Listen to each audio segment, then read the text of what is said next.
The Vexari Empire had ruled the stars for 10,000 years. Their warships moved through space like metal giants, blocking out the light of suns wherever they went. Their weapons could turn whole cities into dust and glass in seconds. Their soldiers feared nothing because they had never met anything worth fearing. Commander Zixthol stood on the bridge of the conquest vessel Eternal Dominion and looked at the blue and green planet spinning slowly on the view screen. Earth. The humans called it Earth. Such a simple name for such a simple world. He had read all the reports. The humans were a young species, barely crawling out of their own gravity well. They had primitive rockets that could reach their single moon.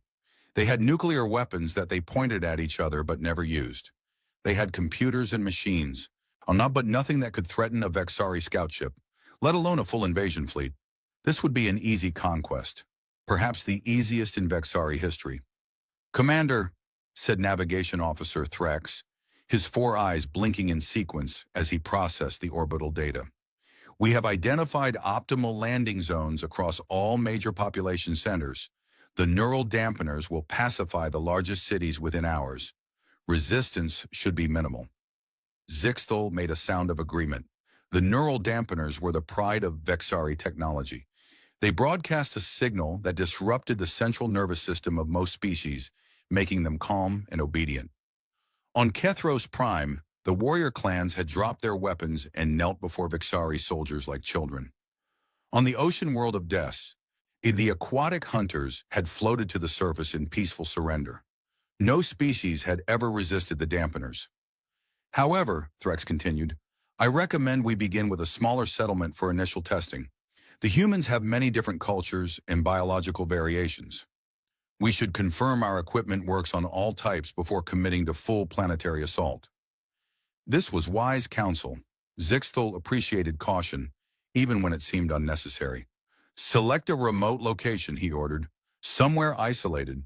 We will establish a forward base, test our equipment, and then proceed with the main invasion." Threx manipulated the controls and the view screen zoomed in on a landmass the humans called North America. The image moved across vast cities with millions of inhabitants, over mountain ranges and flat plains, until it settled on a small area in the eastern portion of the continent. "This region is called Kentucky," Threx reported. "Low population density, limited military presence. The nearest major human military installation is over 200 of their kilometers away.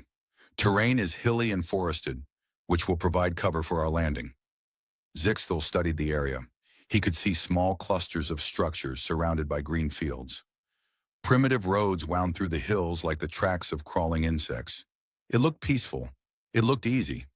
"There," he said, pointing to a clearing near a small collection of buildings. "We land there. Send Sub-Commander Krell with a scout team. Standard first contact protocols." The orders were given. The shuttle was prepared. And within the hour, a piece of the Vexari Empire descended toward a place that did not appear on any major human map.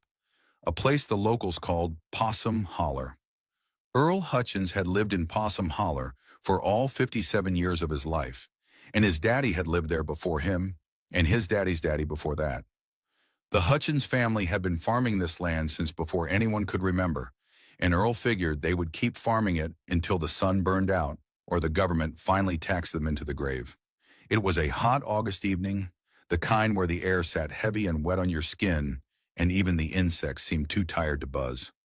Earl sat on his porch with a cooler of Budweiser at his feet and a view of the back 40 acres stretched out before him. The tobacco was coming in good this year.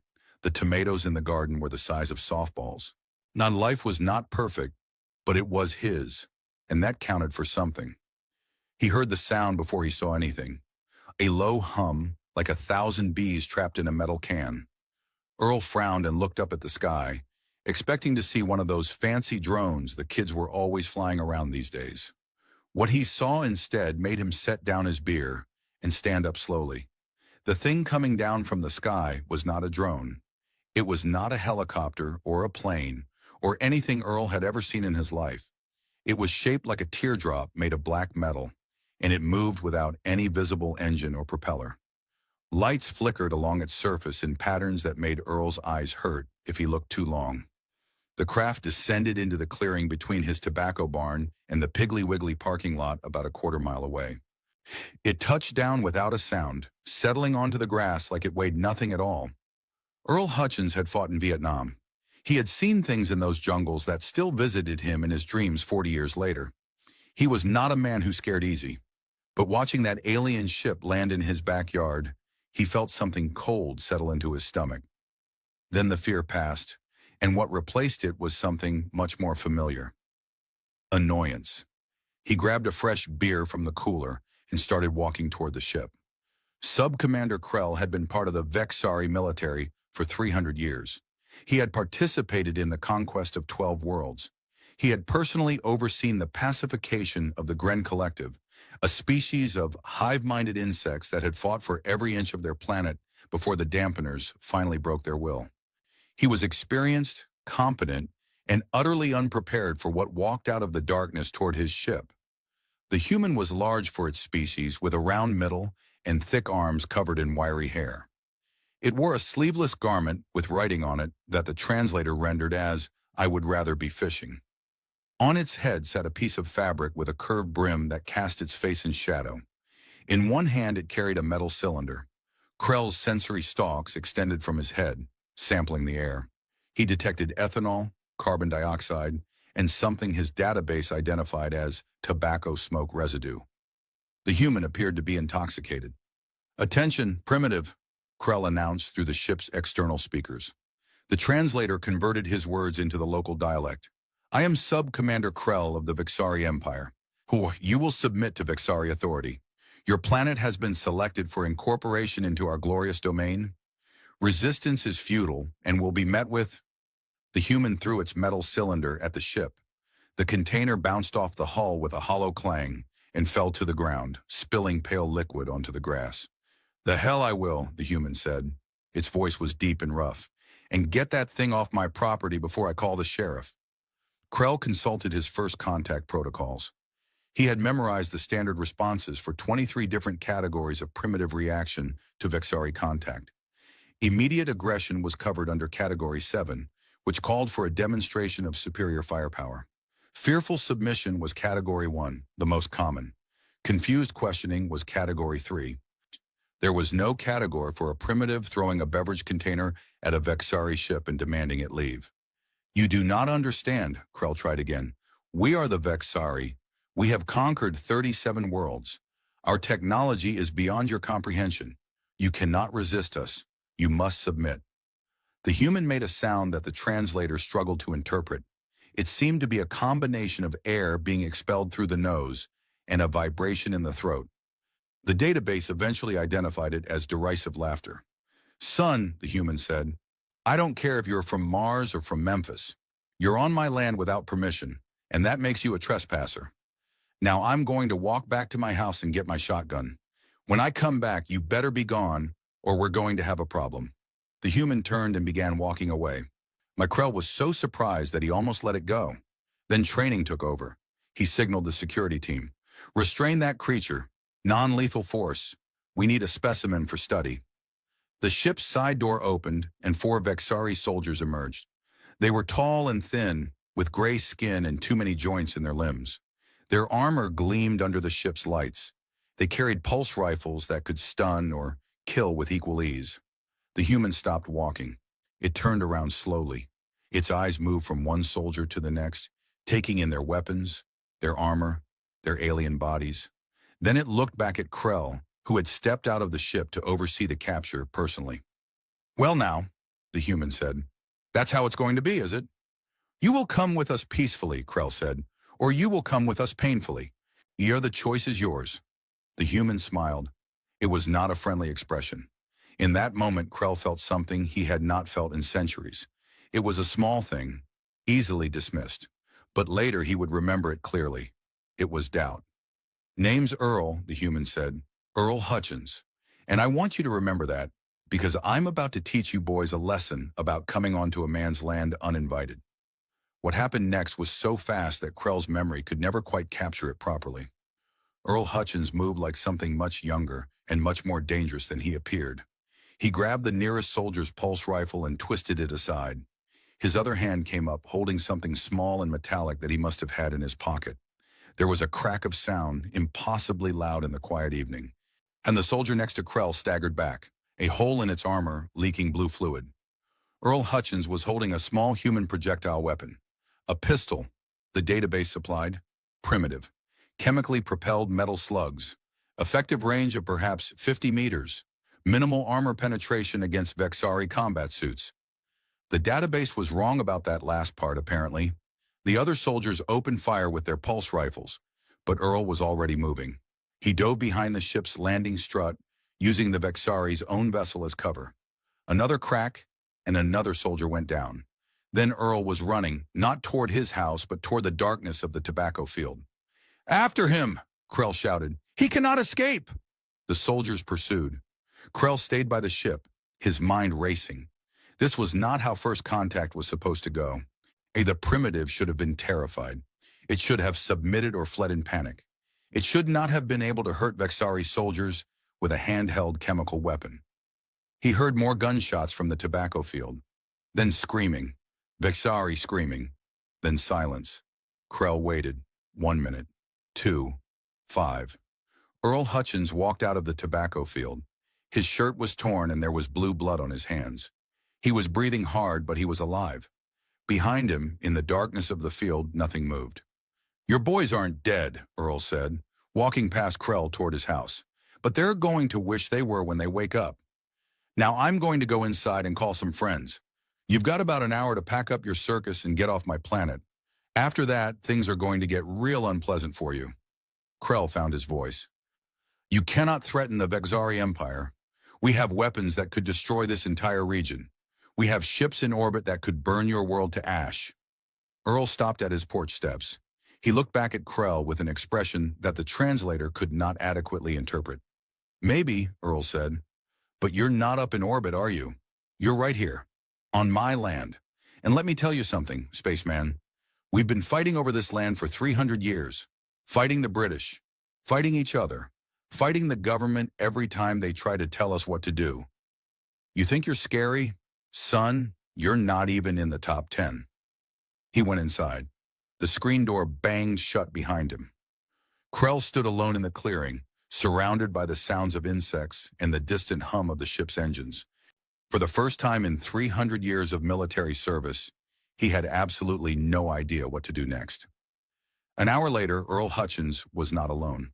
The word had spread the way it always spread in Possum Holler, through phone calls and text messages and people shouting to each other across fence lines. Something had landed in Earl's field. Something not from around here. Something that had soldiers and guns and bad intentions. They came in pickup trucks and old sedans, on four-wheelers and on foot. They came from farms and trailers and the few proper houses scattered through the hollow. They came carrying whatever weapons they had, which in Possum Holler was quite a lot. Merle Tatum brought his compound bow and a quiver of hunting arrows. The Jennings brothers, Billy and Bobby, either arrived in their lifted Ford F-350 with a gun rack that held 6 rifles and a storage box full of ammunition. Old Mrs. Patterson, who was 83 and had buried 2 husbands and 1 no-good son, came with a casserole dish in one hand and her late husband's M1 Garand in the other. Sheriff Dale Womack arrived last, his cruiser's lights flashing as he pulled into the Piggly Wiggly parking lot that had become an impromptu staging area. He was a large man with a gray mustache and the tired eyes of someone who had seen too much stupidity in one lifetime. He had been sheriff of Barron County for 22 years, and in all that time, he had never once had to deal with an alien invasion. "All right," he said, climbing out of his cruiser and looking at the crowd that had gathered. "Someone want to tell me what in the name of sweet baby Jesus is going on here?" Earl Hutchins pushed through the crowd. He had changed his shirt and cleaned the alien blood off his hands, but there was still a wild look in his eyes. "Aliens, Dale. Real ones. They landed in my back field about 2 hours ago. Tried to take me prisoner. I put 3 of their soldiers down before they could blink." The sheriff stared at him. "Earl, have you been drinking?" "Of course I've been drinking. But that doesn't mean I'm lying. Come look for yourself." They walked together to the edge of the field, and there it was. The alien ship sat in the clearing like something out of a movie, its black surface reflecting the moonlight. Figures moved around it, too tall and too thin to be human, their movements strange and unsettling. Sheriff Womack stood very still for a long moment. Then he took off his hat, ran a hand through his thinning hair, and put the hat back on. "Well," he said, "I suppose I should call this in to someone. The FBI, maybe. Or the military." "Already tried," Earl said. "Phone lines are jammed. Cell service, too. I think they're doing something to block communications." "So we're on our own?" Earl smiled that same dangerous smile he had shown Krell earlier. "Dale, when have we ever been anything else?" The sheriff looked back at the crowd in the parking lot. Farmers and mechanics and store clerks and retirees. Not soldiers. Not trained fighters. Just regular people who had lived their whole lives in this forgotten corner of Kentucky. But they had guns. They had knowledge of the land. And they had something else. Or something that didn't show up on any scanner or database. They had 300 years of refusing to be told what to do. "All right," Sheriff Womack said, straightening up. "Let's go have us a town meeting." The Piggly Wiggly parking lot had never held a town meeting before, but it held one that night. People stood on truck beds and sat on coolers and gathered around the glow of headlights as the sheriff explained what they were facing. The mood should have been fearful. These were aliens with technology beyond human comprehension. They had ships in orbit. They had weapons that could level cities. By any rational measure, the people of Possum Holler should have been terrified. They were not terrified. "So what's the plan?" asked Bobby Jennings, spitting tobacco juice onto the asphalt. We just going to walk up there and tell them to leave?" "They already told Earl they've got weapons that could destroy the whole region," the sheriff said. "We need to be smart about this." "Smart?" Billy Jennings laughed. "Dale, smart went out the window when space bugs landed next to the Piggly Wiggly. Now we're in stupid territory, and stupid is where we do our best work." There was general agreement to this statement. Old Mrs. Patterson raised her hand. "My Harold was at Inchon in '50. He used to say that fancy weapons don't mean much when you know the ground better than the enemy. These things just got here. We've been here our whole lives. That's got to count for something." Earl nodded. "The woman's right. They've got technology, but they don't know these hills. They don't know these woods. And from what I saw tonight, they sure as hell don't know how to fight someone who isn't afraid of them." Tammy Rawlings stepped forward. Tammy ran the diner on the main road and was widely considered the smartest person in Possum Holler, which was why everyone listened when she spoke. "Here's what I think," she said. "We can't beat them in a straight fight, but we don't have to. We just have to make it too expensive for them to stay.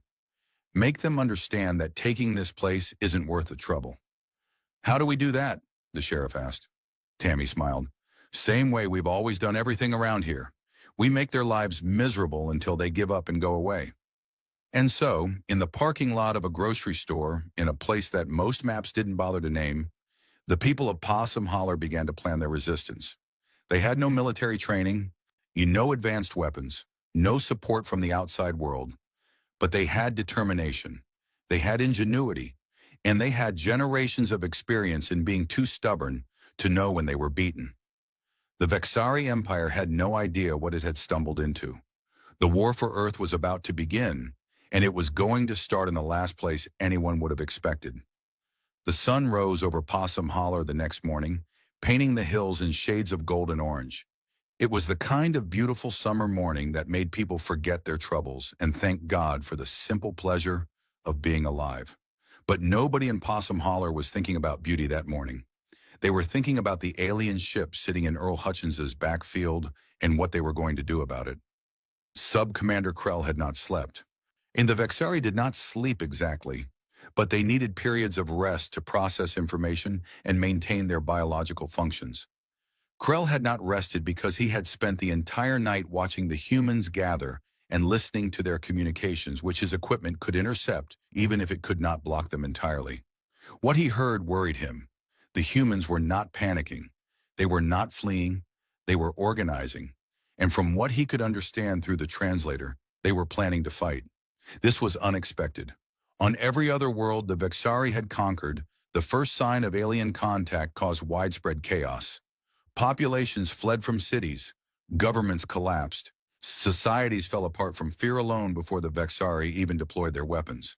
And the neural dampeners usually finished whatever resistance remained. But these humans were different. They knew the Vexari were here, and instead of running away, they were gathering together and making plans. Krell reported his observations to Commander Zixthol in orbit.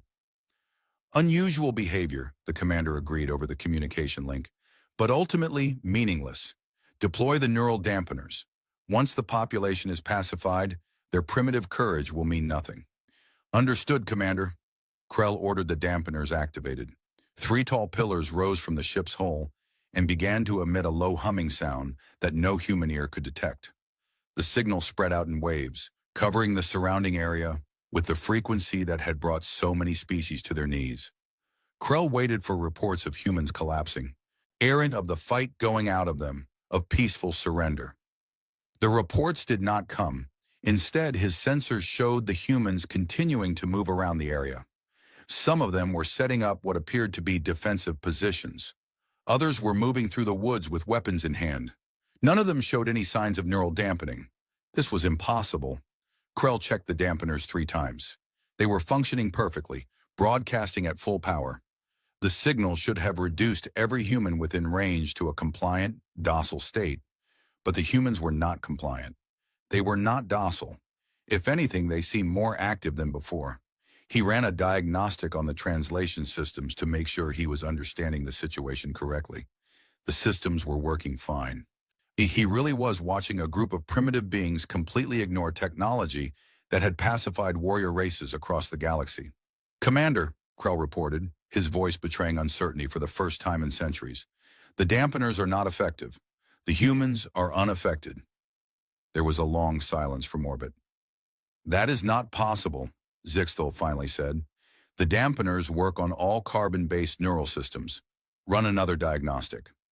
I have run 3 diagnostics. The equipment is functioning correctly. The humans simply are not responding to it. Another silence. When the commander spoke again, there was something new in his voice, something that might have been concern. I am sending a science team to investigate. In the meantime, establish a defensive perimeter and do not engage the humans unless necessary. We need to understand what we are dealing with. Krell acknowledged the order and began directing his soldiers to create a secure zone around the ship. But even as he gave commands, his mind kept returning to the same troubling question. What kind of species was immune to neural dampening? The answer, if he had been able to understand it, was simple. Human brains were not like the brains of other species. They were messy, redundant, and deeply irrational. They ran on chemicals and electricity and something that could only be described as sheer stubbornness. The neural dampeners worked by disrupting the logical pathways that most species use for thought and action. But humans did not rely on logical pathways. They could think one thing, feel another, and do something completely different, all at the same time. The dampeners had no idea what to target. It was like trying to calm a storm by reasoning with it. But Krell did not know any of this. All he knew was that his most reliable weapon had failed, and the primitives were still out there, still planning, still waiting. In the Piggly Wiggly parking lot, the Resistance had established its headquarters. Tammy Rawlings had taken charge of organizing things. She had set up a command post in the bed of her pickup truck, with maps of the area spread out on the tailgate, and people coming and going with reports and questions. She had never led anything more complicated than the Friday fish fry at the VFW hall, but she was finding that the skills transferred surprisingly well. All right, she said, addressing the crowd that had gathered for the morning briefing. Here's what we know. When the aliens have set up a perimeter around their ship, about 100 yards in every direction, they've got patrols moving through the woods, but they don't seem to know the terrain very well. 3 of their scouts already got stuck in the mud down by Raccoon Creek. There was laughter at this. The mud at Raccoon Creek had claimed many victims over the years, including a mail truck, a tractor, and Bobby Jennings' first wife's Camaro. They tried something last night, Tammy continued. Some kind of signal or weapon. We're not sure what it was supposed to do, but it didn't seem to work. So whatever fancy technology they've got, it's not invincible. What's our play? Asked Merle Tatum.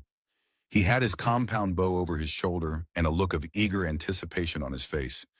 Merle had been talking about fighting someone since he got back from the Gulf War 25 years ago, and now he finally had his chance. Tammy looked at Earl, who had been standing quietly at the edge of the group. Earl, you've had more contact with them than anyone.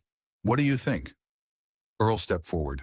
He had not changed much from the night before, still wearing his jeans and work boots and a fresh t-shirt that said, "If you can read this, you're too close." But there was something different in his eyes, something hard and focused. "They're not stupid," Earl said. "Whatever else they are, they're not stupid, but they're used to winning easy. You can tell by the way they move, the way they talk. They expected us to roll over, and when we didn't, they didn't know what to do. So we keep them off balance," Tammy said. "Or don't give them time to adapt." "More than that," Earl said. "We show them that taking this place is going to cost more than it's worth. Every hour they're here, we make them pay for it. Every soldier they send out, we send back hurt or not at all.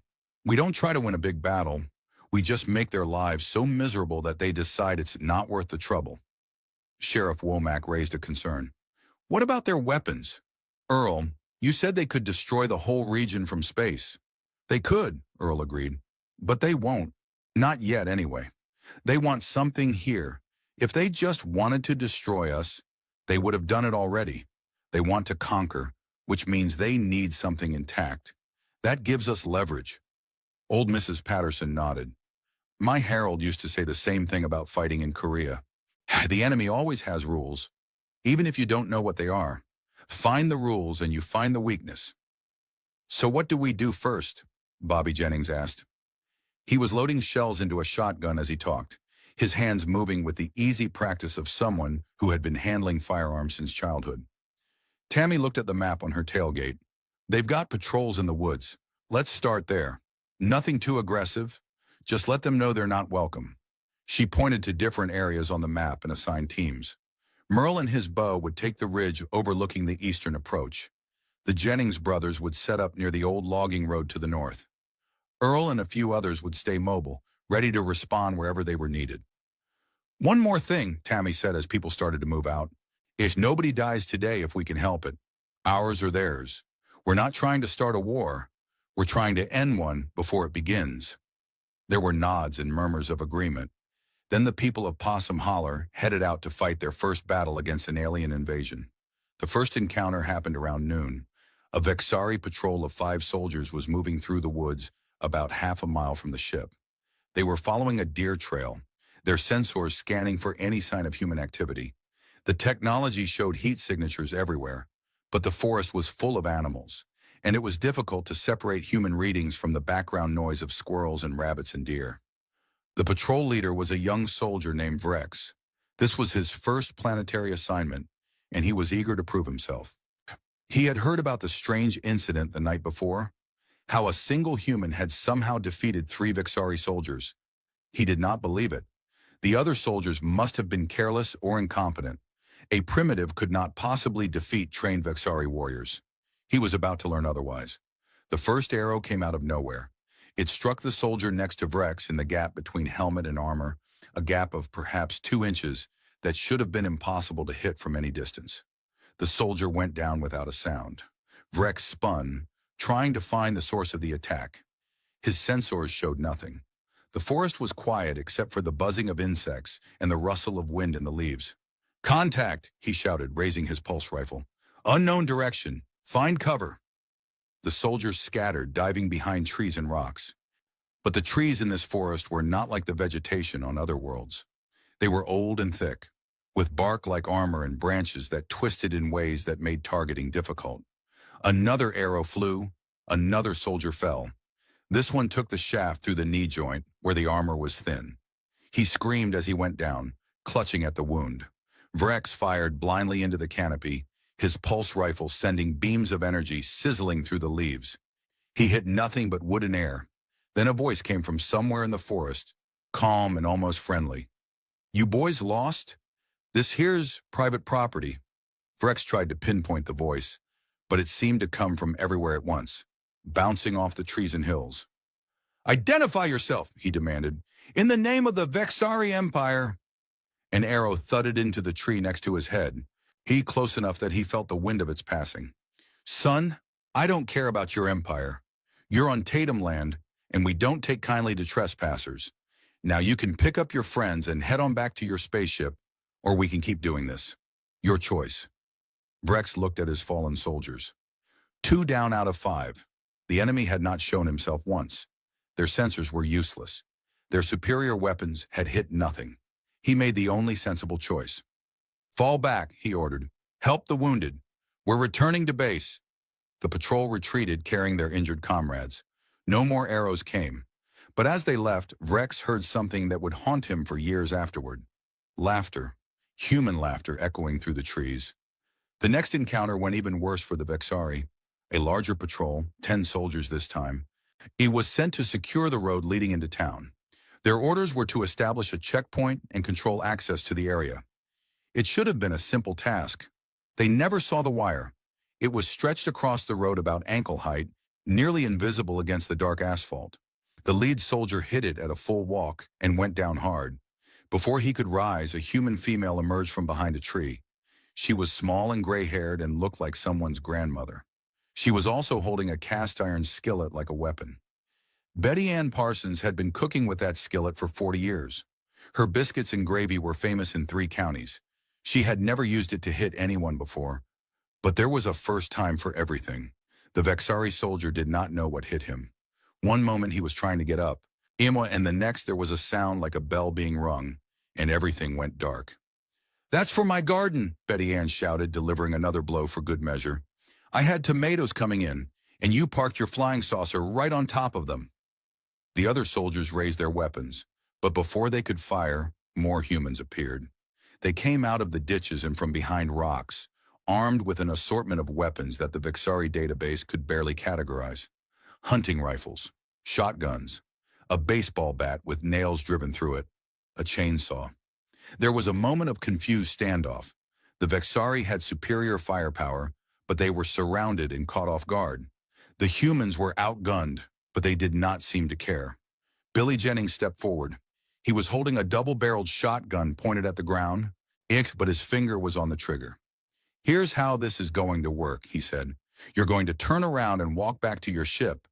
You're going to tell your boss that this road is closed, and if any of you metalheads come back this way, we won't be nearly as friendly. Are we clear?" The patrol leader hesitated. His training said to fight, but his instincts said something else. These humans were not acting like conquered subjects. They were acting like they had already won. "We will return with reinforcements," he said, trying to maintain some dignity. "You do that," Billy replied. "We'll be here." The patrol retreated. They left behind the soldier Betty Ann had knocked out, who was snoring peacefully on the asphalt. Billy looked at the unconscious alien and then at the old woman still holding her skillet. "Betty Ann, I don't know whether to shake your hand or call you crazy." "Both, probably," she said. "Now help me drag this thing off the road. I don't want it cluttering up the place when the supply truck comes through." By sunset, the Vexari had attempted 7 patrols into the surrounding area. All 7 had been turned back. They had suffered 12 casualties, none fatal, but all significant. Their equipment had been damaged, their morale had been shaken, and they had not accomplished a single objective. Sub-Commander Krell stood in the clearing, looking at the row of wounded soldiers being treated by medical drones. He had commanded thousands of operations over 3 centuries. He had never seen anything like this. "How is this possible?" he asked no one in particular. "They have no military training. Their weapons are primitive. They should be terrified of us." One of his lieutenants approached cautiously. "Sir, I have been analyzing their tactics. They are using the terrain to maximum advantage. They know every rock, every tree, every hollow in this area. Our sensors cannot adapt quickly enough to counter their movements. So they know the ground. That should not matter against our technology. There is something else, sir. Their psychological profile is unusual." Krell turned to look at the lieutenant. "Explain." "On other worlds, primitive species fight out of desperation or fear. They know they will lose, and their actions reflect that knowledge. These humans are different. They fight as if they believe they can win. More than that, they fight as if winning is the only possible outcome. Our psychological warfare protocols are based on exploiting an enemy's doubt, but these creatures have no doubt to exploit." Krell considered this. It matched what he had seen the night before, when the human named Earl had walked toward armed soldiers as if they were nothing more than a minor annoyance. "They are irrational," he concluded. "Yes, sir, completely irrational, and that makes them extremely dangerous." Before Krell could respond, a new sound reached his sensory stalks. It was coming from the edge of the perimeter, where the human forces had established their own positions. The sound was rhythmic, repetitive, and deeply irritating. It was music, human music, being played at tremendous volume from speakers mounted on vehicles. The lyrics, translated by Krell's equipment, seemed to be about someone named Bubba who had shot a jukebox because he did not like the song. The cultural significance of this escaped Krell entirely, but the volume was impossible to ignore. "What are they doing?" he demanded. "Unknown, sir. Possibly a form of psychological warfare." The music continued, joined by other sounds. Engines revving, people cheering, fireworks exploding in colors against the darkening sky. The humans were having a party. They were celebrating. Krell felt something shift in his understanding of the situation. He had come here expecting to pacify a primitive population. Instead, he had stumbled into a conflict with creatures who refused to accept their own inferiority. Creatures who treated an alien invasion as an excuse for entertainment. For the first time in his long military career, Krell began to wonder if victory was possible. In the Piggly Wiggly parking lot, the celebration was in full swing. Someone had set up a grill and was cooking burgers and hot dogs. Coolers full of beer and soda sat open everywhere. Children ran around playing games while their parents sat in lawn chairs comparing stories from the day's engagements. "Did you see Betty Ann with that skillet?" someone was saying. "I thought she was going to kill that thing." Merle got 3 of them with his bow before they even knew he was there. 3, and he's got a bad shoulder. Bobby rammed one with his truck, just drove right into it. The thing flew 20 feet. The stories grew with each telling, as stories do. By morning, they would have become legends. By next week, they would be mythology. Earl Hutchins sat alone at the edge of the festivities, nursing a beer and watching the alien ship in the distance. Its lights flickered in the darkness, cold and artificial against the warm glow of the party. Tammy Rawlings came to sit beside him. "We did good today," she said. "Better than anyone could have expected." "Today was easy," Earl replied. "They weren't ready for us. Tomorrow they will be." "You think they'll bring more soldiers?" "I think they'll bring everything they've got." Earl took a long drink from his beer. "This was just the first round, Tammy. The real fight hasn't even started yet." Tammy looked at the ship, then back at the celebration, at the children playing, at the old folks telling stories, at the young men checking their weapons with grim determination. "Think we can win?" Earl was quiet for a long moment. When he spoke, his voice was soft but certain. "Ewing, I think we don't know how to lose, and sometimes that's enough." The party continued late into the night. The music played and the fires burned, and the people of Possum Holler celebrated their first victory against an empire that had conquered worlds. In the alien ship, Sub-Commander Krell watched and planned and worried. Tomorrow would be different, he told himself. Tomorrow, the Vexari would show these primitives the true meaning of overwhelming force. But somewhere deep in his mind, a small voice whispered doubts. What if overwhelming force was not enough? Commander Zixthal had not become the leader of a Vexari conquest fleet by accepting failure. He had risen through the ranks over 4 centuries of loyal service, commanding operations on 12 different worlds, never once retreating, never once admitting defeat. His record was perfect, and he intended to keep it that way. The reports from the surface were troubling. Sub-Commander Krell's patrols had been turned back repeatedly. The neural dampeners were ineffective. The primitives were not behaving like primitives. But none of this changed the fundamental equation. The Vexari had superior technology, superior numbers, and superior firepower. Victory was inevitable. It was simply a matter of applying the correct amount of force. "Send the heavy armor," Zixthal ordered. "Hover tanks, combat walkers, full assault configuration. I want that area secured within 1 rotation." The order was transmitted to the surface. Within hours, additional ships descended from orbit, carrying the heavy weapons that had crushed resistance on a dozen worlds. The hover tanks floated through the atmosphere, their massive cannons gleaming in the sunlight. The combat walkers unfolded from their transport pods, towering machines of war that stood 3 times the height of a human. Krell watched the reinforcements arrive with a mixture of relief and unease. The firepower now at his disposal was immense. A single hover tank could destroy the entire human settlement in minutes. The combat walkers could march through any obstacle the primitives might construct. But he remembered the laughter in the forest. He remembered the grandmother with the skillet. He remembered the way the humans had celebrated their small victories as if they had already won the war. Something told him this would not be as easy as the commander believed. The people of Possum Holler watched the reinforcements arrive from their positions in the hills. Through binoculars and rifle scopes, they observed the tanks and walkers and soldiers assembling in the clearing that had once been Earl Hutchins's backfield. "Well," said Bobby Jennings, lowering his binoculars, "that ain't good." The gathered leaders stood around Tammy's pickup truck, studying the enemy forces. The mood was more serious than it had been the night before. The celebration was over. The real war had begun. "How many soldiers?" Tammy asked. "Couple hundred at least," Earl replied. "Plus those big machines. I count 4 of the floating tanks and 6 of those walking things." Sheriff Womack shook his head. "We can't fight that. We were lucky yesterday because they underestimated us. But that's real military hardware down there. We've got hunting rifles and determination. Wait, that's not going to be enough." "So what do you suggest?" Merle Tatum asked. "We just surrender? Roll over and let them take whatever they want?" "I'm saying we need to be realistic. Maybe we should try talking to them. Find out what they actually want." There was silence in the group.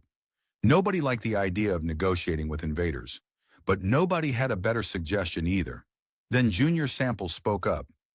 Junior was a quiet man in his 60s who had spent his entire working life in the coal mines until his back gave out. He had been sitting at the edge of the group, listening without comment. Now he cleared his throat and stood up slowly. "I might have an idea," he said. Everyone turned to look at him. "Before my back went bad, I worked demolition for the mining company, 30 years of blowing things up. I still got some supplies in my barn that nobody knows about. Not exactly legal supplies, if you understand my meaning." Earl raised an eyebrow. "Junior, are you saying you've got explosives?" "I'm saying I know how to make a very loud noise when I need to." Tammy studied the map on her tailgate. "Even if we had explosives, we can't fight those tanks head-on. They're too well armored." "Don't need to fight them head-on," Junior said.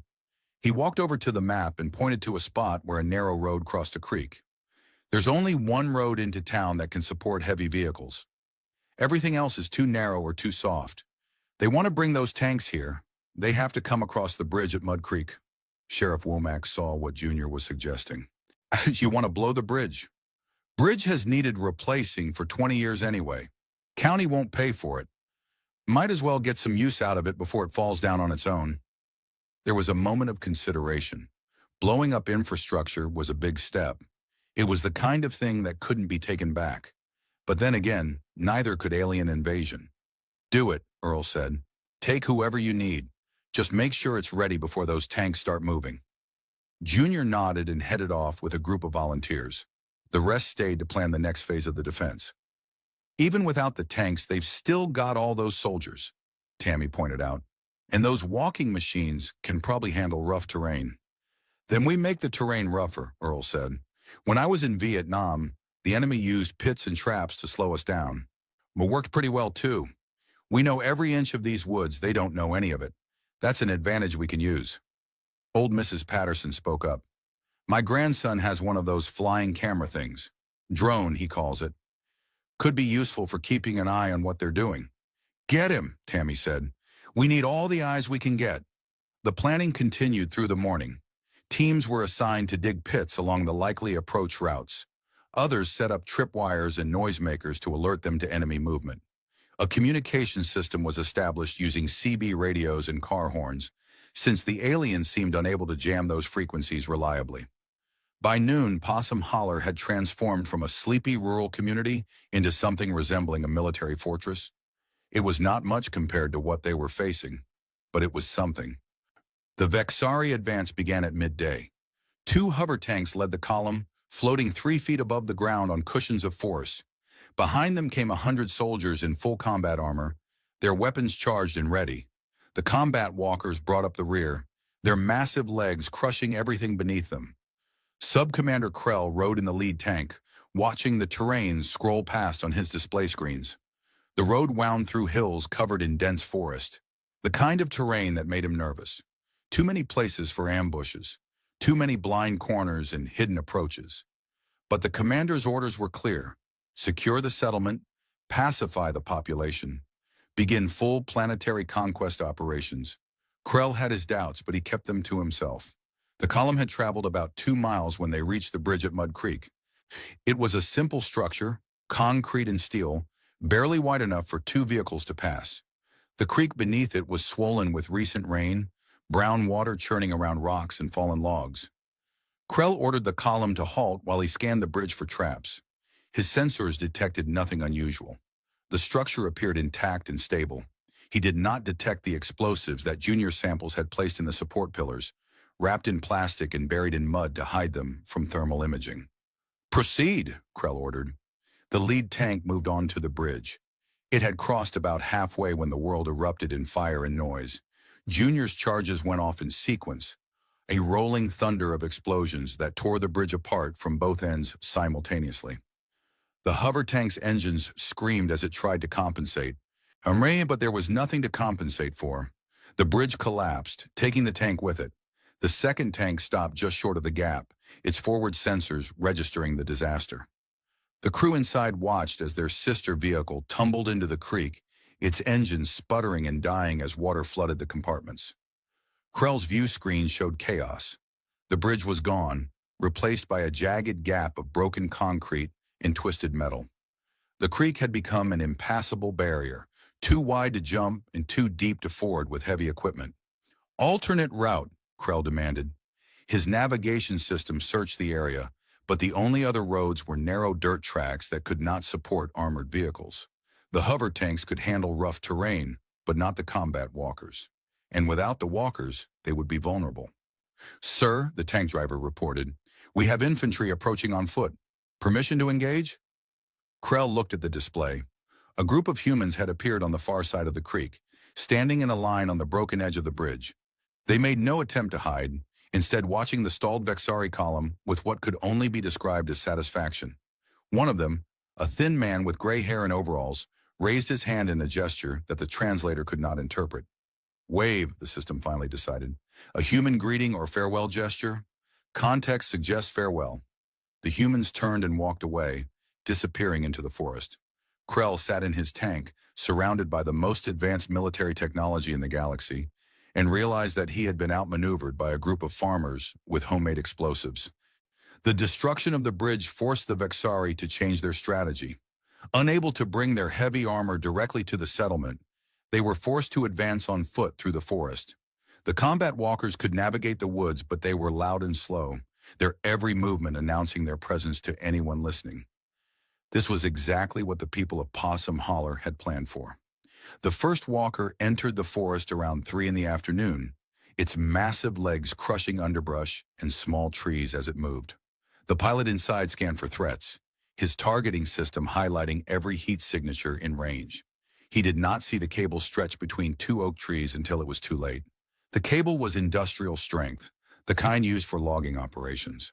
It caught the walker at knee height, and while it was not strong enough to cut through the armor, it was strong enough to throw the machine off balance. The walker stumbled, its legs tangling, and went down hard. Before the pilot could recover, humans swarmed out of the underbrush. They did not attack the walker directly. Instead, they went for the joints, the sensors, the vulnerable connections between armor plates. Within minutes, the walker was blind and crippled, its weapons pointing uselessly at the sky. The pilot ejected and ran, escaping into the forest. The humans let him go. They were not interested in killing. They were interested in sending a message. The second walker fared even worse. It triggered one of the pit traps that had been dug overnight, its front legs disappearing into a hole 20 feet deep. The machine crashed forward, its weapon systems discharging wildly into the trees before it came to rest against the far wall of the pit. Again, the pilot escaped. Again, the humans did not pursue. By evening, 3 of the 6 walkers had been disabled. The remaining 3 were forced to retreat, their pilots unwilling to risk the same fate. The ground troops had their own problems. Every path through the forest seemed to lead to a trap. Tripwires released swinging logs that knocked soldiers from their feet. Hidden pits caught the unwary. Arrows and bullets came from nowhere. striking and vanishing before anyone could return fire. The humans fought like ghosts, appearing from shadows and disappearing into the landscape that they knew better than they knew their own hands. They never stood and fought, never gave the Vexari a target they could hit. They simply wore down the invaders, one small injury at a time. By nightfall, the Vexari advance had stalled completely. They had not reached the settlement. They had not pacified the population. They had lost one hover tank, 3 combat walkers, and nearly 40 soldiers to injuries. And the humans were still out there, watching, waiting, planning their next move. Commander Zixthal received the evening report with growing disbelief. "Explain to me," he said, his voice dangerously calm, "how a primitive species with no space travel, no energy weapons, and no military training has stopped a full Vexari assault." Sub-Commander Krell stood before the holographic display, trying to find words that would not get him executed for incompetence. "They know the terrain, Commander. Every tree, every hill, every hollow. Our sensors cannot adapt fast enough to counter their movements. And their psychology is unusual. They do not fight like conquered peoples. They fight like what?" Krell hesitated. "Like they believe they are defending their home, Commander, with all the irrational commitment that implies. Home is a concept. It cannot deflect weapons fire. No, Commander, but it can motivate behavior that our models cannot predict." Zixthal considered this. The conquest of primitive worlds followed predictable patterns. The invaders demonstrated superior force. The natives surrendered or were destroyed. Resistance was brief and ultimately futile, but these humans were not following the pattern. They were adapting, learning, finding weaknesses that should not exist. They were treating a hopeless situation as if victory were possible. "Sony, increase the bombardment parameters," Zixthal ordered. "If they will not surrender, we will burn them out." Krell felt a chill. "Commander, orbital bombardment of this region would kill thousands of humans, most of whom are not involved in the resistance. It would also destroy the resources we came here to acquire. Then it would serve as an example to the rest of the planet. Sometimes a lesson must be taught in fire." "With respect, Commander, I am not certain that approach would be effective against this species."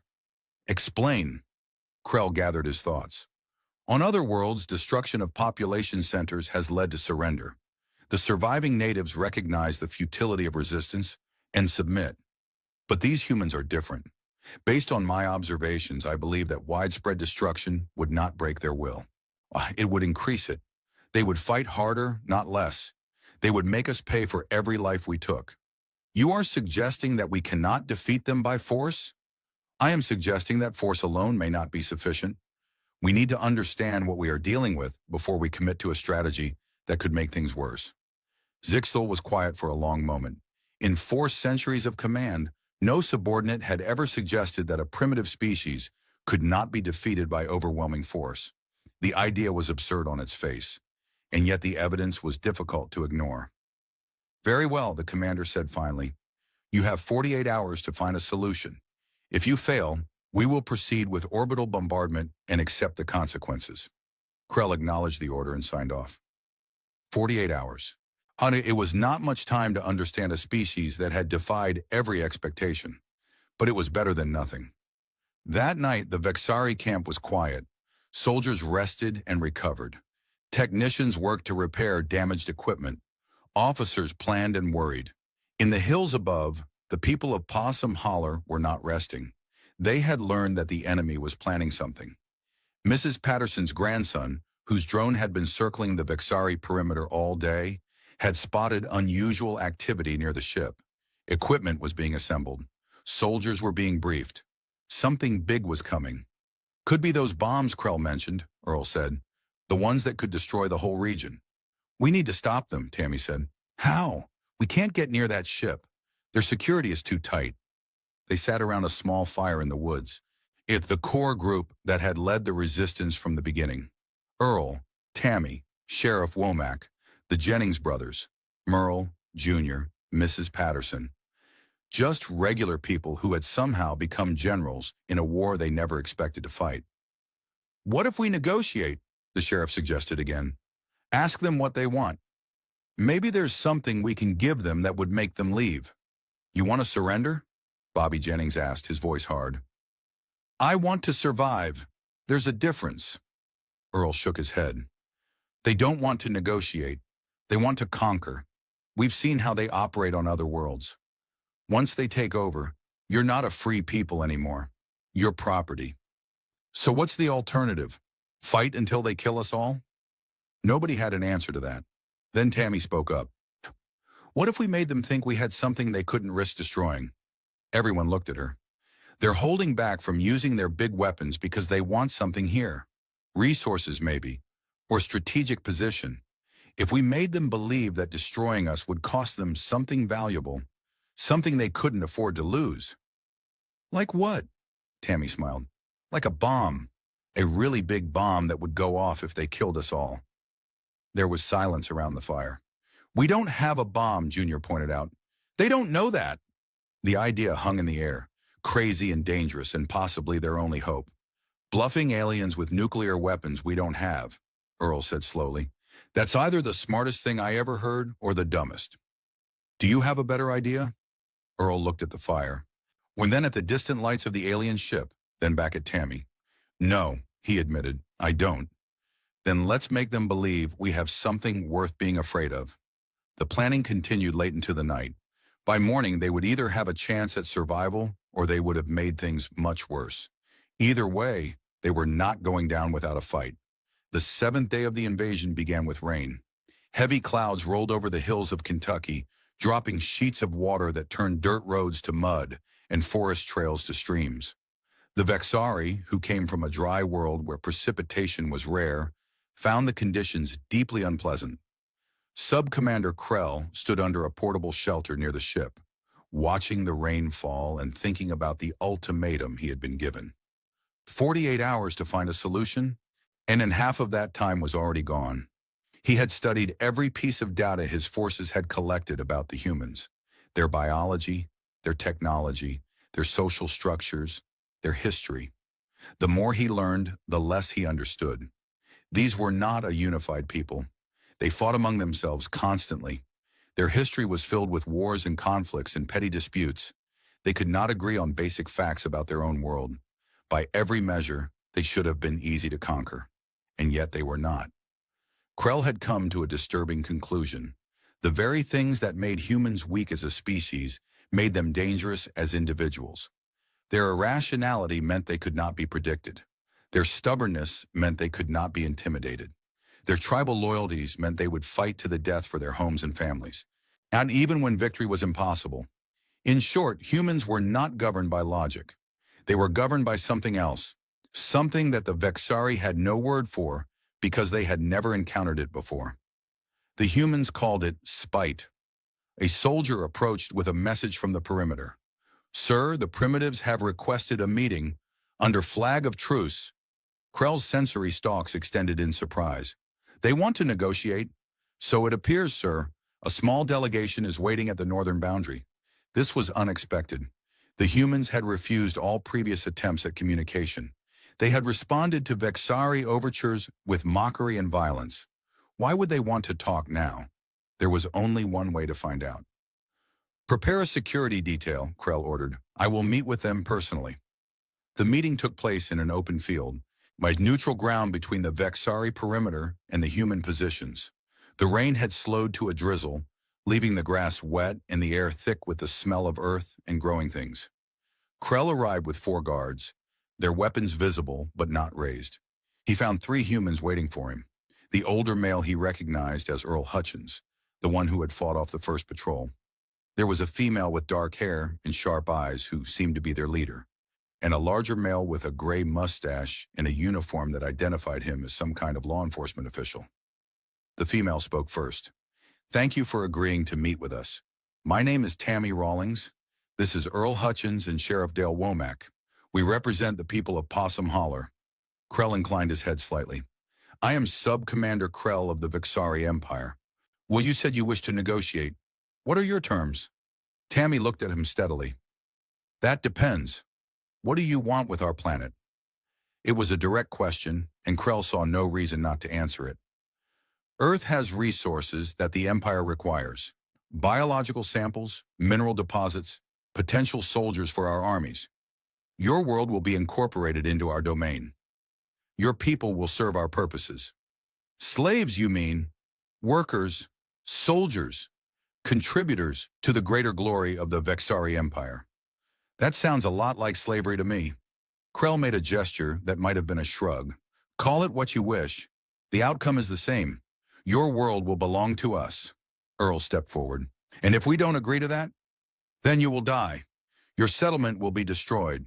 Eventually, your entire species will be subjugated by force. What's the only difference is how many of you will suffer in the process. The three humans exchanged looks.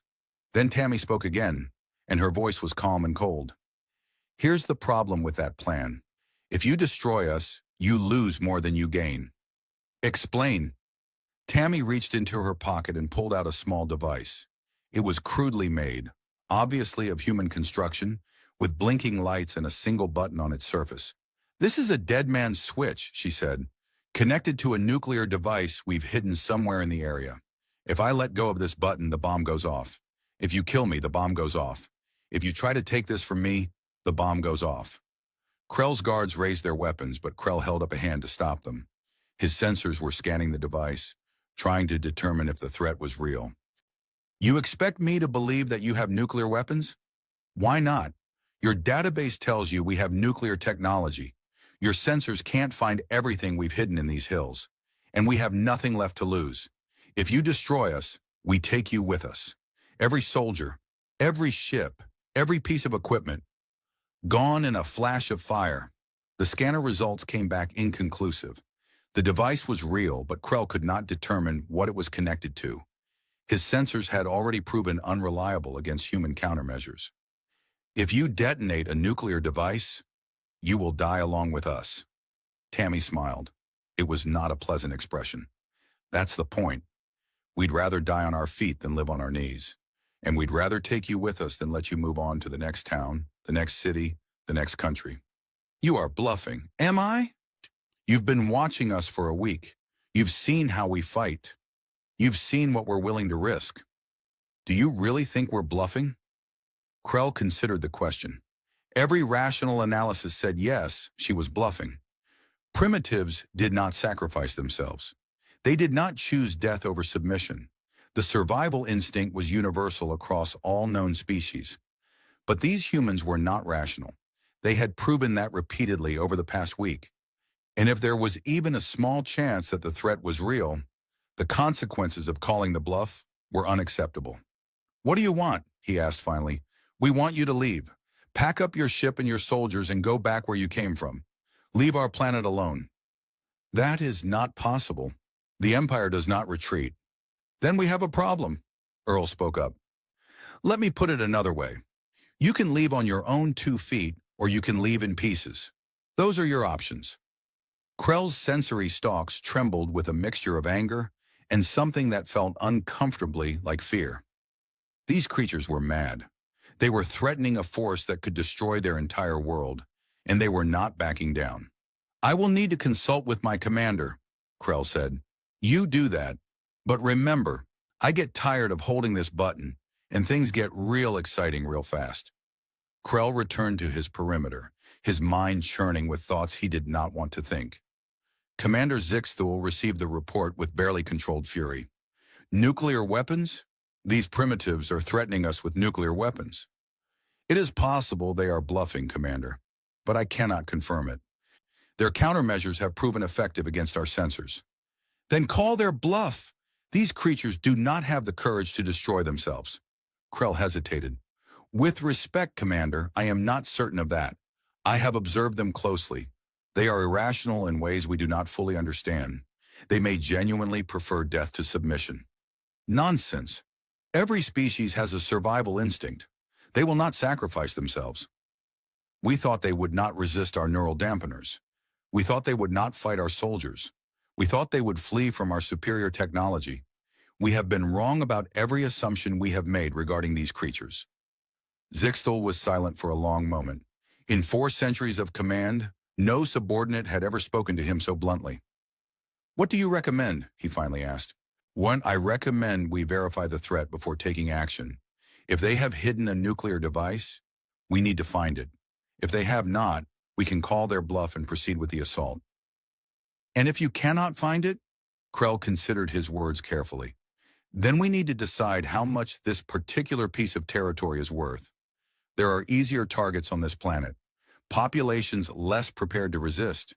If the cost of taking this area exceeds the benefit, it may be strategically wise to focus our efforts elsewhere. You are suggesting retreat. I am suggesting reallocation of resources. Zixthul made a sound of disgust.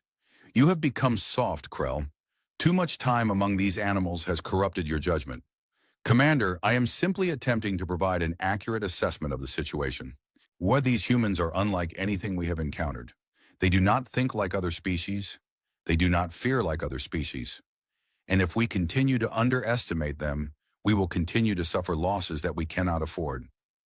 The communication ended without resolution. Zixthul had not approved a retreat, but he had not ordered an immediate assault either.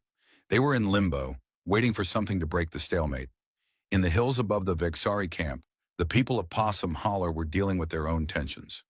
That was too close, Sheriff Womack said. If he had called your bluff, he didn't, Tammy replied. That's what matters. They had gathered in the barn that had become their unofficial headquarters. The rain was heavier now, drumming on the tin roof and turning the yard outside into a small lake. We bought time, Earl said. But time for what? They're not going to leave just because we scared them a little. Eventually, they'll figure out we don't have a real bomb, and then we're right back where we started. Worse than where we started, Bobby Jennings added, because now they'll be angry. Tammy looked at the map spread out before her. The positions of Vexari forces were marked in red, human positions in blue. The blue was heavily outnumbered. We need to make them believe the bluff is real, she said. Give them a reason to think we actually have something worth being afraid of. How do we do that without actually having a nuclear bomb? Junior Samples, who had been sitting quietly in the corner, cleared his throat. Well now, I might have some thoughts on that. Everyone turned to look at him. I told you I worked demolition for 30 years. I know a thing or two about making big explosions. Maybe not nuclear big, but big enough to make a point. What are you thinking? Junior stood up and walked to the map. The old coal mine up on Tucker Ridge. Been closed for 20 years, but there's still tunnels running all through these hills. And coal dust, when it gets into the air just right, can explode something fierce. Happened twice when I was working. Killed 30 men between the two accidents. You want to blow up a coal mine? I want to make them think we blew up something much worse. Set off a big enough explosion, let them see the mushroom cloud, and they'll have to wonder if we were telling the truth about that bomb. Earl frowned. It's risky.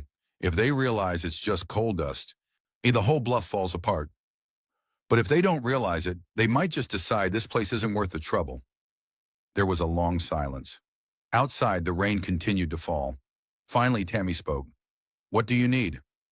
Junior began listing supplies, oxygen tanks, ventilation equipment, timing devices. Most of it could be scrounged from local sources. Some of it would require creativity. As he talked, the plan took shape. It was dangerous, probably crazy, and might not work at all, but it was the best chance they had. One more thing, Tammy said when Junior had finished. We need to keep up the pressure while we're preparing this. If they think we've gone quiet, they might get bold. What do you have in mind? Psychological warfare. They're already on edge. Well, let's keep them that way. The psychological warfare began that same night. The Vexari soldiers were trying to rest when the noise started. At first, it was just engines revving at the perimeter, the rumble of trucks and cars creating a constant background roar. Then came the music, blasted from speakers at maximum volume. The songs were a deliberate selection, country music about drinking and fighting and heartbreak, rock and roll about rebellion and freedom, gospel music about eternal damnation for the wicked. The genres mixed together into a wall of sound that penetrated every corner of the Vexari camp. The soldiers tried to block out the noise with their helmets, but the sound was too powerful. They could feel it in their bones, a vibration that made concentration impossible. Then came the lights. Fireworks launched from the hills, neon bursting in colors against the dark sky. Flashlights moving through the trees like dancing spirits. Headlights sweeping back and forth in patterns that seemed almost hypnotic. And through it all, the humans kept talking. CB radios broadcast a constant stream of chatter, conversations about family and hunting and complaints about the weather. Sometimes they talked directly to the Vexari, mocking them, challenging them, reminding them that they were surrounded by enemies who knew every inch of the terrain. Hey there, space bugs! How y'all enjoying your stay in Kentucky? Pretty rough night out here with all this rain. Hope you brought your umbrellas. My mama makes a mean fried chicken. You boys want some? Just come on out of that fancy ship and we'll set you right up. Hey, Krell! That your name? Krell? And I heard your boss is pretty mad at you. Something about losing 3 robots to a bunch of farmers? That's gotta sting, don't it? The Vexari tried to jam the transmissions, but there were too many frequencies and the humans kept switching between them. They tried to identify the speakers for targeted strikes, but the voices moved constantly, never staying in one place long enough to track. By morning, the entire Vexari force was exhausted, irritated, and no closer to victory than they had been the day before. Krell surveyed his troops and felt something close to despair. The soldiers who had conquered worlds were stumbling around like the walking dead. Their morale was shattered. Their confidence was gone. They had come to this primitive planet expecting an easy victory, and instead, they had found themselves trapped in a nightmare that they could not wake up from. The humans, by contrast, seemed to grow stronger every day. New volunteers arrived from neighboring communities, bringing supplies and weapons and fresh energy. The resistance network expanded into the surrounding hills, creating a web of observers and fighters that stretched for miles in every direction. And always the humans kept fighting, not with grand battles or decisive strikes, but with 1,000 small wounds that added up over time. A sniper shot here, a booby trap there, a constant grinding pressure that never let up and never gave the Vexari a moment of peace. This was not how wars were supposed to be fought. This was not how enemies were supposed to behave. The Vexari had written the rules of interstellar conquest, and the humans were ignoring them entirely. Krell requested another meeting with Tammy Rawlings. He needed to understand what he was dealing with. They met in the same field as before, under gray skies that threatened more rain. Tammy came alone this time, the dead man's switch still clutched in her hand. "You wanted to talk," she said. "I wanted to understand. Why do you keep fighting? You cannot win. You must know that. We have ships in orbit that could destroy your entire civilization. Why do you not surrender?" Tammy considered the question for a moment. "You ever hear of a place called Thermopylae?" "No. It's in Greece. About 2,500 years ago, 300 warriors held a pass against an army of over 100,000. They knew they were going to die. They fought anyway. Why do you think they did that?" "I do not know. Because some things are worth dying for. Freedom, family, home. You can't buy those things. You can't steal them. You can only earn them by being willing to sacrifice everything to protect them. That is irrational. Maybe, but it's what makes us human." Krell's sensory stalks drooped slightly. "You truly would rather die than submit?"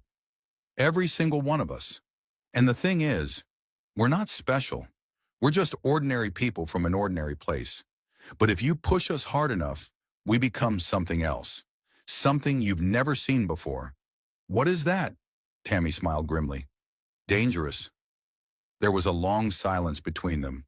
The wind rustled through the grass, and somewhere in the distance a bird called out its song. "I cannot recommend retreat to my commander," Krell finally said. "The Empire does not retreat." "Then your Empire is going to learn a very hard lesson about what happens when you underestimate humans." "You are confident of that?" "I'm confident of this. You came here thinking you were the predators and we were the prey. You were wrong. We've been the apex predators on this planet for 100,000 years. We hunted the mammoths and the saber-toothed cats. We survived ice ages and plagues and wars that killed millions. We didn't get to the top of the food chain by being weak or timid or easy to scare."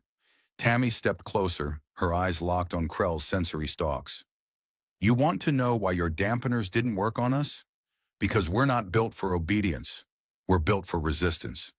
Every generation that came before us was defined by the ones who refused to give up, who kept fighting when every logical calculation said they should quit. That's what we are. That's what you're dealing with. And if you think you can break that by parking a spaceship in our backyard, you're dumber than you look." She turned and walked away, disappearing into the forest without looking back. Krell stood alone in the field for a long time, thinking about everything she had said. Then he returned to his camp to await whatever came next. Junior Samples and his team worked through the night. The old coal mine was dark and unstable, with walls that creaked and groaned with every step. But Junior knew these tunnels like the back of his hand. He had worked them for 3 decades before the company closed down and moved to cheaper operations overseas. They placed the charges carefully, following Junior's precise instructions. Coal dust was suspended in the air using fans powered by car batteries. Oxygen tanks were positioned to enhance the explosion. Timing devices were wired together in a sequence that would create a chain reaction, each blast triggering the next in a rolling thunder of fire and fury. "This is going to work?" Earl asked, watching the preparations with worried eyes. "Should make a hell of a bang," Junior replied. "Whether it fools anyone, that's another question." By dawn, everything was ready. The team retreated to a safe distance and waited for the signal.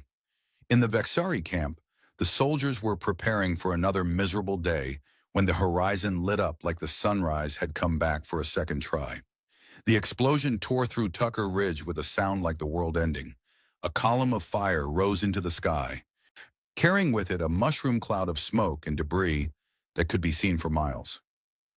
The ground shook, windows shattered in the nearby towns. Car alarms went off all across the county.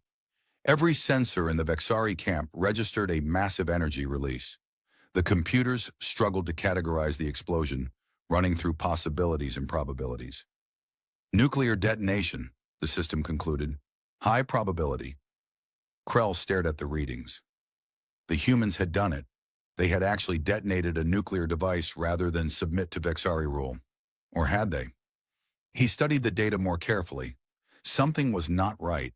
The radiation signatures were wrong, the energy patterns inconsistent with a true nuclear explosion. But he could not be certain.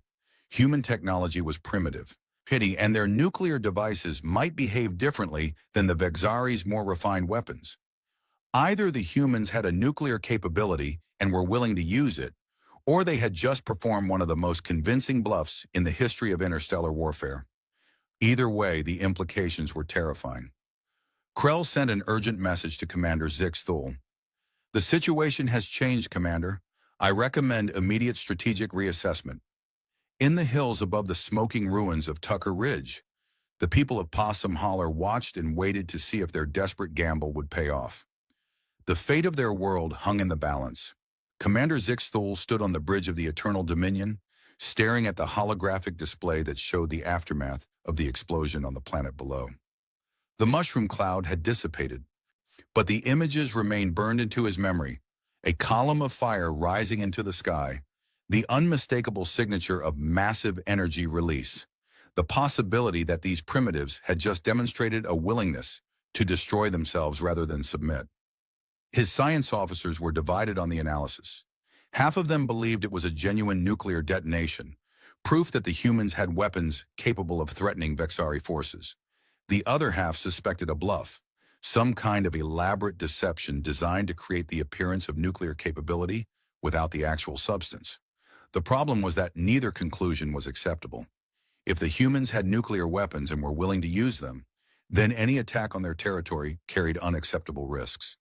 Vexari soldiers were valuable, and losing them to primitive atomic weapons was not a cost the Empire could justify. But if it was a bluff, calling it wrong could result in the same outcome. Either way, the path forward was clouded with uncertainty. "Commander," the communications officer reported, "Sub-Commander Krell is requesting permission to withdraw forces to a defensive posture." Zix-Thul considered the request. Krell had been advocating for caution from the beginning, and events had proven many of his concerns valid. But withdrawal was not in the Vexari nature. The Empire did not retreat. The Empire conquered. "Denied," he said. "We will not show weakness to these creatures." "Commander, if I may," the science officer interjected, "the analysis of the explosion remains inconclusive. However, there is one data point that should inform our decision." "Speak." The human's psychological profile suggests that they are capable of self-destructive behavior when sufficiently motivated. Historical records show multiple instances of humans choosing death over surrender, including the mass suicide of entire populations, rather than submit to enemy forces. The probability that they would detonate a nuclear device, despite the consequences, is not insignificant. Zixthul absorbed this information. It aligned with everything Krell had been reporting from the surface. These humans were not like other species. They did not calculate cost and benefit the way rational beings should. They made decisions based on emotion, on pride, on something they called honor that had no clear strategic value. "What do you recommend?" he asked. The science officer hesitated. "There are other targets on this planet, Commander. Population centers that would be easier to subdue. Resources that could be acquired without this level of resistance. From a purely strategic perspective, it might be more efficient to focus our efforts elsewhere and return to this region when we have a better understanding of what we are dealing with." "You are recommending that we abandon the conquest of this area." "I am recommending that we prioritize objectives based on a realistic assessment of costs and benefits. The resistance in this region has proven far more effective than anticipated. Continuing to engage them diverts resources from more productive operations." Zixthul was silent for a long moment. In 4 centuries of command, he had never abandoned a conquest. His record was perfect, and he had intended to keep it that way. But perfection was a luxury he could no longer afford. The humans had made certain of that. "Contact Subcommander Krell," he finally said. "Tell him to prepare for evacuation." The news reached the Vixari camp in the early hours of the morning. Krell read the orders twice, not quite believing what he was seeing. Full withdrawal. All personnel and equipment to be extracted within 48 hours. The conquest of this region was officially suspended pending further analysis. He felt no joy at the news. They had been defeated by primitives. Creatures with chemical weapons and ground vehicles had driven back the might of the Vixari Empire. It was humiliating, unprecedented, and would likely end his military career. But he was also relieved. The fighting would stop. No more soldiers would be lost to traps and ambushes. No more patrols would disappear into forests that seemed to swallow them whole. The nightmare was ending. The evacuation began immediately. Shuttles descended from orbit to collect soldiers and equipment. The disabled combat walkers were stripped of useful components and abandoned. The crashed hover tank was left in the creek where it had fallen, too damaged to be worth the effort of recovery. As the sun rose over Possum Holler, the Vexari began to leave. The humans watched from their positions in the hills, not quite believing what they were seeing.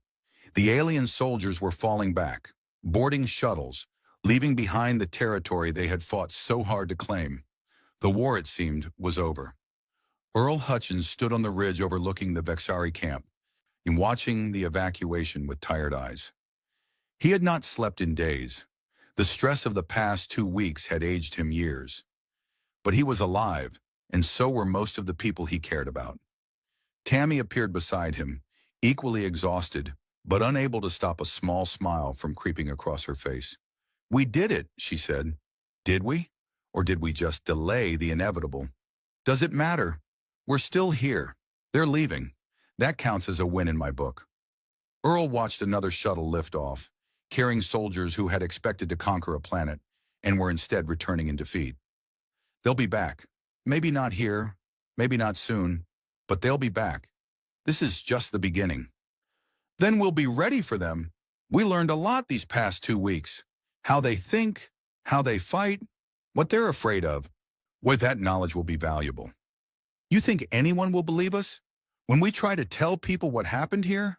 Tammy laughed softly. "Earl, we've got alien bodies, alien equipment, and a crashed alien tank sitting in Mud Creek. I think people are going to believe us whether they want to or not." The evacuation continued through the day. By afternoon, only the main ship remained, its crew completing final preparations for departure. Krell supervised the operation personally, making sure nothing was left behind that could give the humans additional advantages. As the last soldiers boarded the ship, Krell paused at the ramp. He looked out at the hills surrounding the clearing, knowing that human eyes were watching him from the shadows. He raised one hand in what might have been a salute or a farewell. And then he turned and walked into the ship, and the ramp closed behind him. The engines hummed to life. The ship rose slowly at first, then faster, climbing into the sky until it was just a dark spot against the blue. Then it was gone, leaving behind only scorched grass and broken equipment and the memory of an invasion that had failed. The celebration in Possum Holler lasted 3 days. People came from all over the county, and then from all over the state, and eventually from all over the country. News crews set up cameras in the Piggly Wiggly parking lot. Government officials arrived in black SUVs, asking questions and taking notes. Military personnel examined the abandoned Vexari equipment with a mixture of fascination and concern. The people who had fought the invasion became instant celebrities. When Earl Hutchins was interviewed by every major news network, Tammy Rawlings was offered book deals and speaking engagements. Junior Samples was contacted by defense contractors interested in his expertise with explosives. Sheriff Womack did his best to maintain order amid the chaos, but it was a losing battle. The world wanted to know how a small town in Kentucky had defeated an alien invasion, and they were not going to be denied. The story spread far and wide.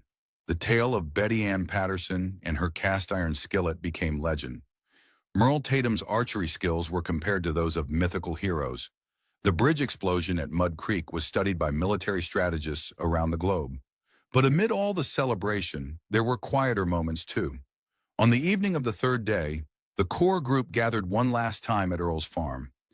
The spot where the alien ship had landed was still visible, a circle of scorched earth that might never grow grass again. They sat around a fire pit, drinking beer, and watching the stars appear in the darkening sky. "Hard to believe it's over," Bobby Jennings said. "Is it over?" his brother Billy asked. "There's a whole empire out there. We beat one ship, one commander. That's nothing compared to what they have." "Then we'll beat them again," Mrs. Patterson said firmly. "We did it once. We can do it again." Merle Tatum nodded. "The thing about these hills is, people have been defending them for 300 years. Against the British, against the government, against anyone who tried to tell us what to do. Aliens are just the latest in a long line." "What do you think they're telling each other right now?" Tammy wondered. Up there on their ships, heading back to their empire? What's the story they're going to share?" Earl took a long drink from his beer before answering. "They're telling each other that this planet is dangerous, that the creatures here are crazy enough to blow themselves up rather than surrender, that trying to conquer Earth is not worth the trouble. You think that'll keep them away? For a while, maybe. Long enough for us to get ready. Long enough for the whole world to learn from what happened here." The fire crackled and popped, sending sparks spiraling into the night sky. Somewhere in the darkness, an owl called out its hunting cry. The sounds of the celebration continued in the distance. But here, among the people who had actually fought the war, there was a sense of peaceful resolution. "What happens now?" Sheriff Womack asked. Tammy smiled. "Now we go back to our lives, farming and fishing and complaining about the government. Same as always." "You really think things can go back to normal after all this?" "Maybe not normal, but our kind of normal. We've always been stubborn people, Dale. Stubborn and suspicious and too ornery to know when we're beaten. That's not going to change just because some aliens showed up." Earl raised his beer in a toast. "To Possum Holler, the place that was too mean to conquer." The others raised their drinks in response. "To Possum Holler." They sat in comfortable silence for a while, watching the stars wheel overhead. Somewhere among those distant points of light, the Vexari were retreating, carrying with them the story of their defeat. And somewhere else, other civilizations were watching and waiting, and wondering what kind of species could drive back an empire with hunting rifles and homemade explosives. The answer, of course, was humanity. Stubborn, irrational, impossible humanity. A species that did not know how to surrender, did not understand the concept of hopeless odds, and absolutely refused to give up their home without a fight. The Vexari had learned that lesson the hard way. Anyone else who tried would learn it too. In the years that followed, the story of Possum Holler spread across the galaxy. The Vexari classified Earth as a Category Omega threat, the highest level of danger in their system. Warning beacons were placed around the solar system, broadcasting caution to any who would approach. The official report described the planet as inhabited by primitive but extremely dangerous creatures who were immune to standard pacification methods and willing to employ weapons of mass destruction against themselves. Other spacefaring civilizations received similar warnings. A consortium of traders who had considered opening economic relations with Earth reconsidered after hearing about the Kentucky incident. A religious order that had planned to bring enlightenment to the human species decided that perhaps humans were not ready for enlightenment after all. The common wisdom among those who traveled the stars was simple: avoid Earth. The humans were too crazy, too violent, too willing to die for things that made no rational sense. They were not worth the trouble. Humanity, of course, knew nothing of this reputation. They went on with their lives, building and creating and arguing among themselves as they always had. The invasion of Possum Holler faded from the headlines, replaced by other news and other concerns. But the people who had lived through it never forgot. Earl Hutchins lived another 20 years, passing away peacefully in the same house where his grandfather had been born. Tammy Rawlings became the mayor of a town that had never wanted a mayor before, but decided they needed one after becoming famous. Junior Samples wrote a book about explosives that became required reading at military academies around the world. And every year, on the anniversary of the day the aliens left, the survivors gathered at Earl's farm to remember. They told the stories again, embellished and exaggerated and absolutely true. They raised their glasses to the ones who had fallen and the ones who had fought and the crazy, stubborn spirit that had refused to accept defeat. The fire burned and the stars shone, and somewhere out in the vastness of space, the warning beacons continued their endless transmission. Here there be humans. Approach at your own risk. The last Vexari to leave Earth was Sub-Commander Krell. He had stayed behind to complete the final evacuation reports, documenting everything that had gone wrong and why. It was not a pleasant task. His career was effectively over, his reputation destroyed by the failure of the mission. But as his shuttle lifted off and Earth dwindled to a blue and green marble below him, Krell found himself feeling something unexpected: respect. The humans had done the impossible. They had faced a superior enemy with inferior weapons and won through sheer force of will. They had refused to accept their own defeat even when every rational calculation said they should. They had proven that technology and firepower were not the only things that mattered in war. Krell had conquered 12 worlds in his career. He had never met a species like humans. Part of him hoped he never would again, but another part, a small, quiet part that he would never admit to anyone, wondered what the galaxy would look like if humanity ever reached the stars. If these creatures could do what they had done with chemical rockets and metal bullets, what would they accomplish with real technology? It was a terrifying thought. It was also, in a strange way, an inspiring one. Krell watched Earth disappear into the blackness of space and made a private vow. Whatever happened next, whatever the Empire decided to do about this troublesome planet, he would advocate for caution. Not because he was afraid, but because he had learned something valuable during his time on the surface. Some species were not meant to be conquered. Some species were meant to conquer themselves. And when they finally looked up at the stars and decided to reach for them, the rest of the galaxy had better be ready. The shuttle docked with the Eternal Dominion, and Krell filed his final report. Then he went to his quarters, poured himself a drink, and thought about the future. It was going to be interesting. Back on Earth, in a small town in Kentucky that most maps still did not bother to name, life went on. The tobacco grew in the fields, or the fish swam in the streams. The people argued about politics and football, and whether the new preacher at the Baptist church was better or worse than the old one. But sometimes, on clear nights when the stars were bright and the air was still, the old-timers would gather on their porches and look up at the sky. They would remember the time when fire fell from heaven and strange beings walked their hills. They would remember the fear and the fighting,